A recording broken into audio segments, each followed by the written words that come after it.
Hey, it's PJ Ignis from Archangel Self Defense, and today I'm going to talk to you about adopting a good defensive stance.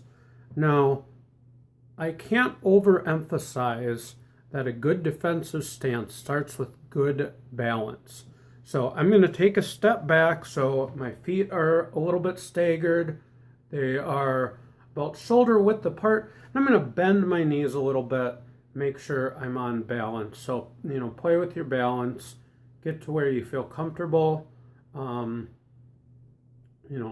Bend at the knees just a little bit, but not too much. Also, I'm going to tuck my chin. When I tuck my chin, that cuts down on the risk of getting my head snapped back and going unconscious. And I am also going to face my attacker, but I'm not going to look them in the eyes. Now, in several martial arts, they talk about, looking your attacker in the eye or looking your opponent in the eye. And it's all good if it's a one-on-one situation, but with self-defense, we might have to intercept, a buddy of my attackers over there, or there might be a dangerous situation over here. So I want to keep my situational awareness. So I'm really going to stare at this attacker's chin, and I can see pretty much their whole body, but I'm not just completely fixated on that one attacker. I want to keep my situational awareness, keep my head about me. Now, a very, very important thing with this is keeping my hands up. I learned through MMA that just keeping your hands up can deal with a vast number of problems. And whether I'm fast or not, if I have my hands in my pockets or if I have my hands down at my sides, I'm really only going to be able to intercept those punches with my face, and that's not the goal here, obviously. So I'm going to keep my hands up, but I'm not going to bring them up like this where I'm going to fight you. I want to be a little more deceptive about that and take maybe a de-escalating pose. And I'm going to bring my hands up in a placating manner with my palms facing towards my attacker, like, hey buddy, I don't want to fight, I don't want any trouble.